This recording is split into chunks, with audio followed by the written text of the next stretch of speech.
Hey guys, what's going on? This is Adam Everett Miller with AETuts.com, and today I was working on a project, and it has kind of a childlike, cartoony, almost like crayon painted on sort of a look to it.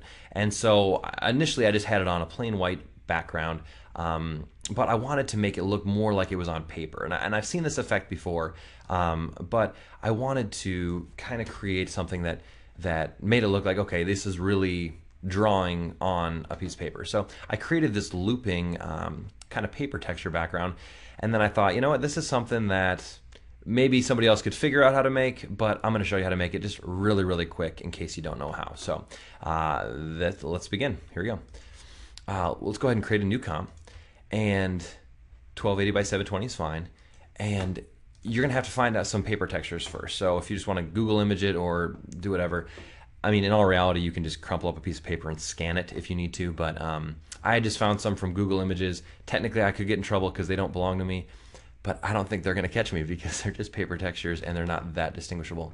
But I don't condone that because that's not my official platform to whatever. Okay, so I have these three textures, pretty basic, and as you can see, obviously, it would not be that difficult to just make one on your own. So let's just drag these into a new comp. And you can see that paper 1 is a little bit smaller, so let's go ahead and scale that up. And then on paper 2, let's just scale all these so that they're about the same size.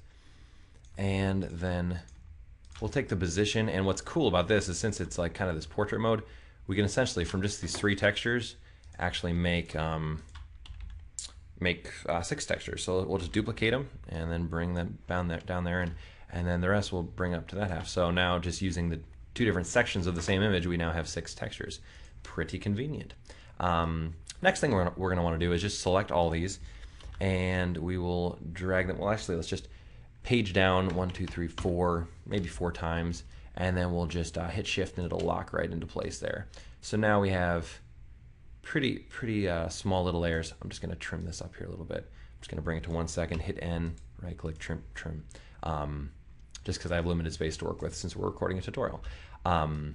Okay, so it's on there for just maybe 4 frames. Now what I'm going to want to do is right click and go to Keyframe Assistant and Sequence Layers.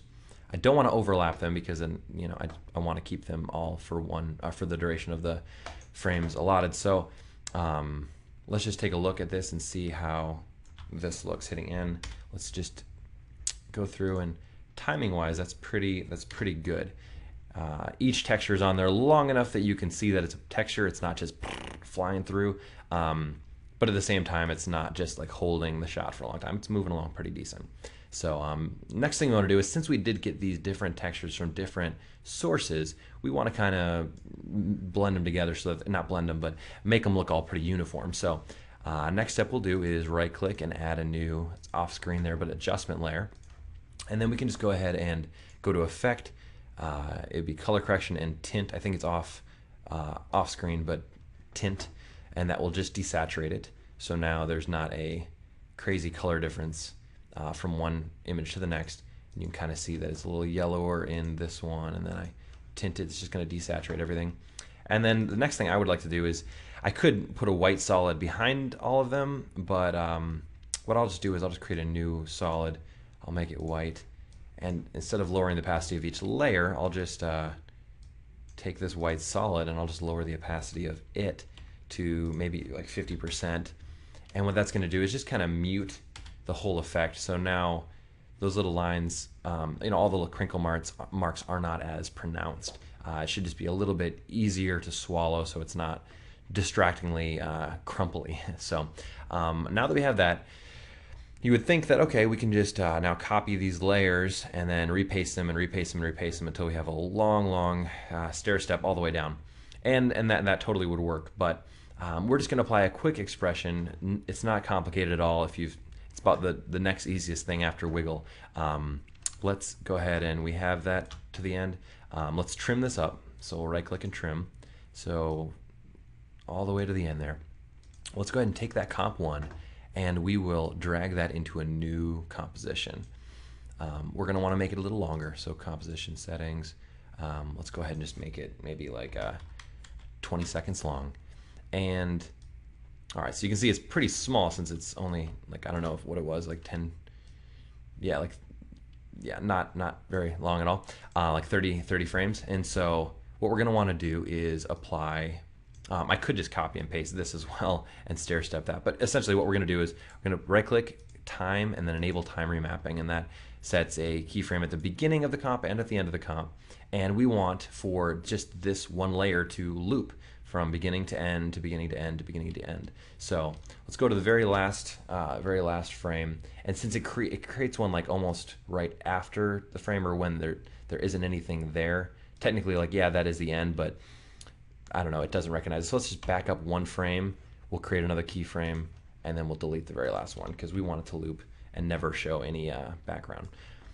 From there, we'll simply alt click or option click, and a lot of times people type in expressions and then they'll just start typing it, and it's okay, you gotta pause the video and go apply it to your own project, and then go back to the video. And when you don't have to do that and you don't really have to understand it, it's not a big deal. So we can just go to this little arrow, and it has a lot of preset expressions. We'll go down, it's off screen right now, but go down to property, and then we'll just go to loop out cycle. Don't worry about this other type cycle, just loop out. I'm sorry, don't worry about the number of keyframes. That has to do with, I was just reading about this in that expressions book by Marcus Gould, and there is some cool stuff here, but it totally doesn't matter for this. So now that we have that, we can just drag out our layer all the way to the end, and it's just going to continue to cycle along through those. And if you just hit 0, you can see what it looks like. It's just it's pretty clean background. The major reason I'm even sharing this as a quick tip is not to like teach you the loop out expression or anything. I mean, a lot of this stuff is common knowledge, but the biggest thing I was just thinking is, hey, you know, instead of just applying a ramp to your next composition or vignette, you can maybe try this on for size, and especially if you're doing something that is a little bit more cartoony in nature, or maybe has a little bit more of a hand-drawn look. You know, you can just apply this effect as a background, and stylistically, it might just kind of help push your video forward. So, you know, that's it. Next time you need that, this is how to apply a really quick. I kind of explained through it, but you could do it probably in about a minute or less. Just rotating paper texture background. Hope you guys enjoyed it. I'll talk to you next time. Bye bye.